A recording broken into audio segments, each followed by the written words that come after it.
Your Excellency, the wife of the President of the Federal Republic of Nigeria, Senator Oluremi Tinubu, CON, ably represented by the Secretary to the Government of the Federation, His Excellency Senator George Akome, CON. Your Excellency, the Speaker, House of Representatives, Right Honorable Tajuddin Abbas, PhD, JCON, ably represented by the Chairman House of Representatives Committee on Rules and Business, Honorable Francis Wifer,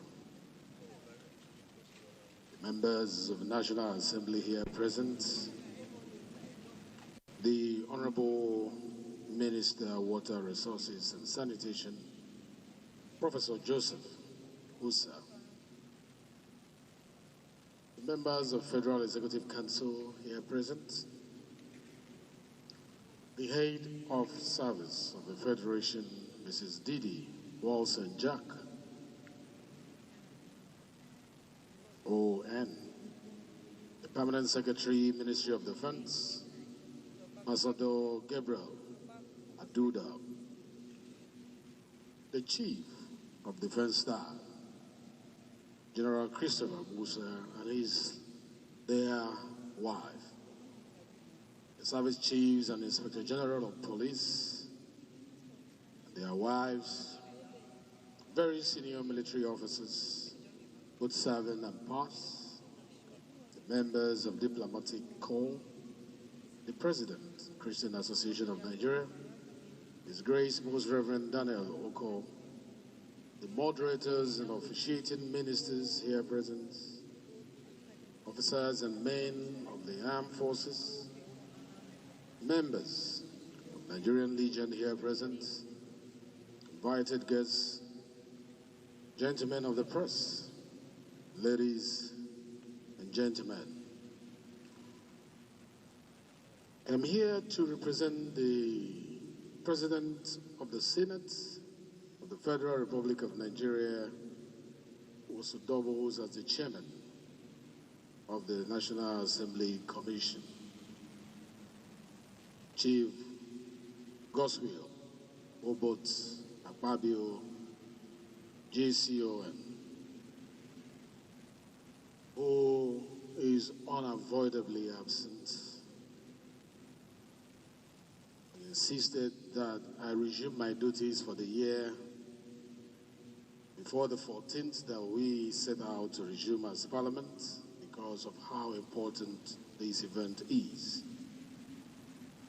Permit me to start because it's my first official engagement, whether directly or delegated, to say Happy New Year.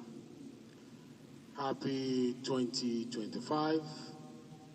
The year of renewed hope, the year of secured peace, and the year of prosperity. I like that, amen. And secondly, let me also thank this secured peace we are looking for, the major stakeholders in protecting this prosperity we are looking for.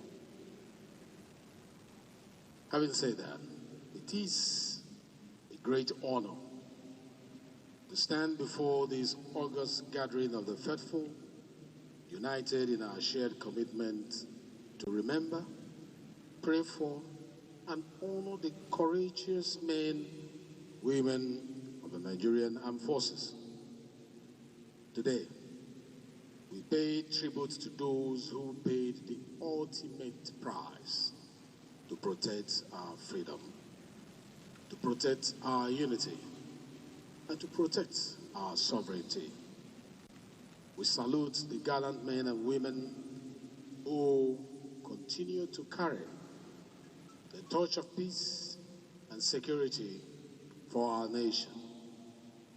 Their dedication to service inspires us all.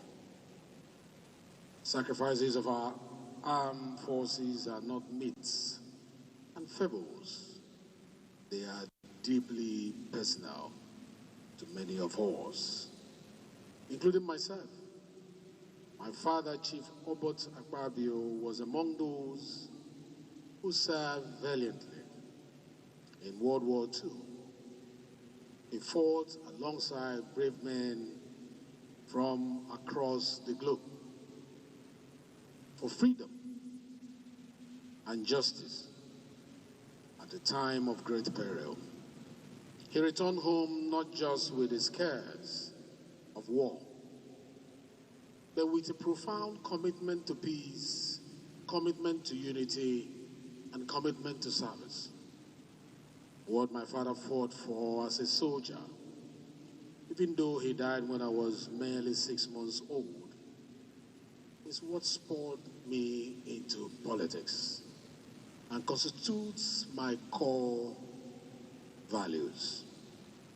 Therefore, the sacrifices of our soldiers are not just for the present. They inspire the generations after them. They are the foundation upon which we must build a nation worthy of their courage.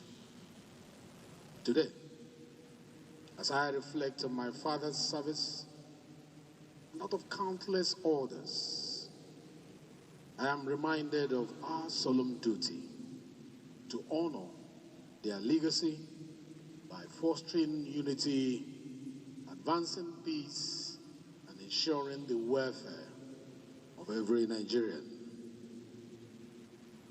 Nigeria is a tapestry woven with over 500 beautiful languages, beautiful diverse traditions, and various faiths.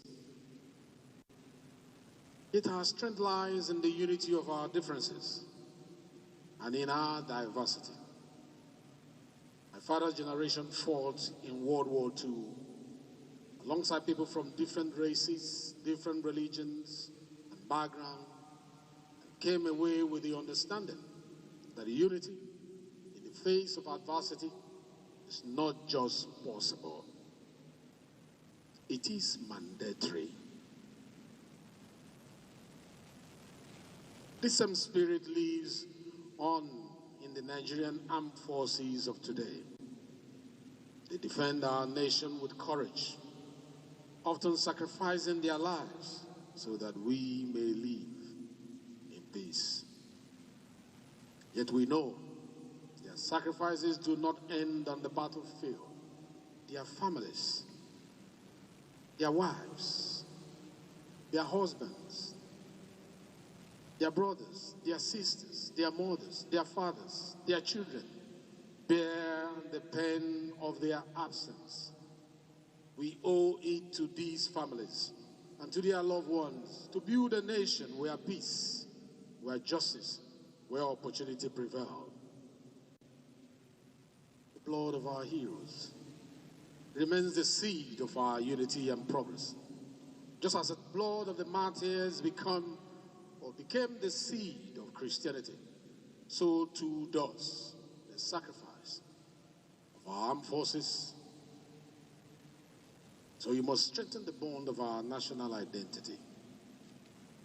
Their sacrifices call us to action, to lay aside our divisions and work together for the common good.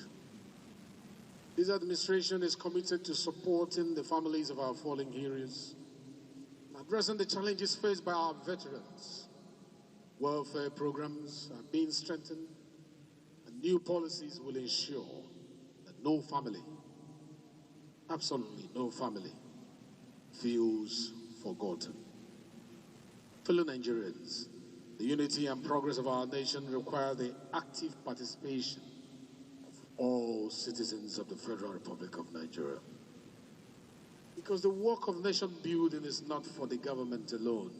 It requires everyone of us to rise above divisions and embrace a shared vision for Nigeria's greatness. Let me repeat that.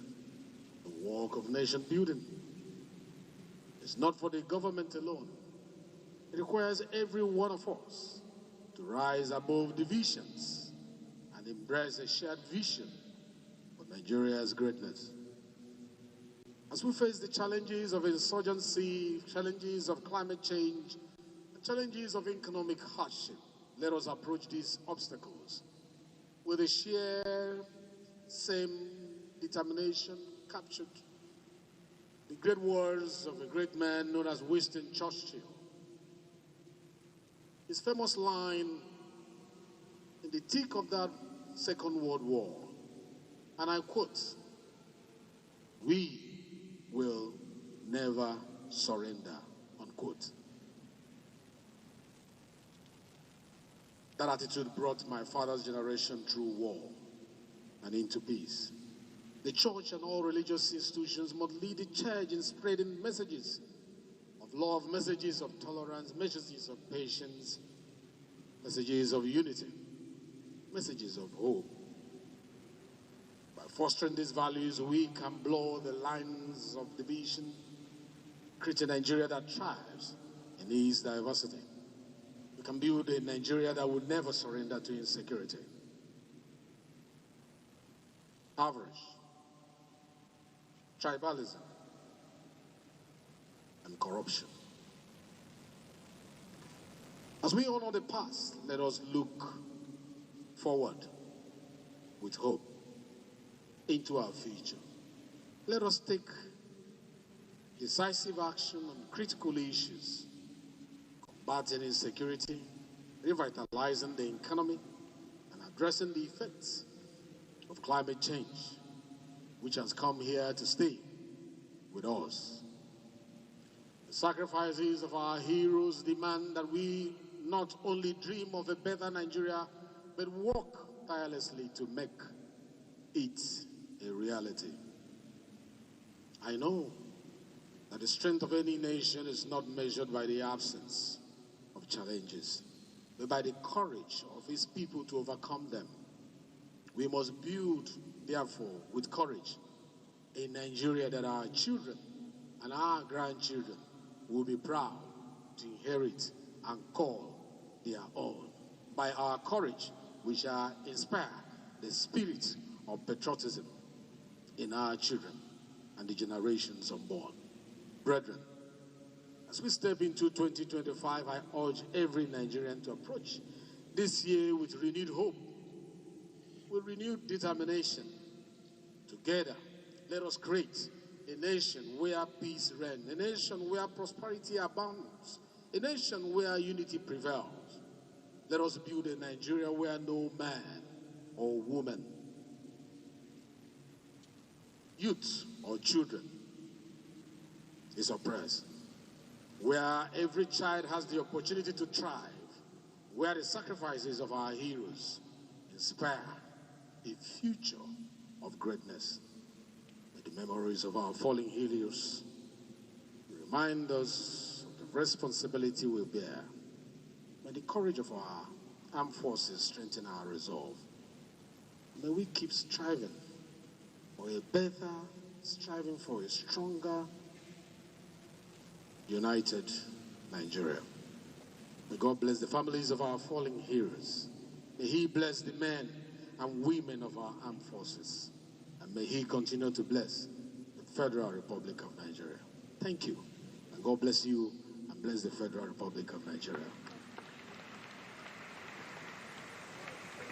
You can do better than that.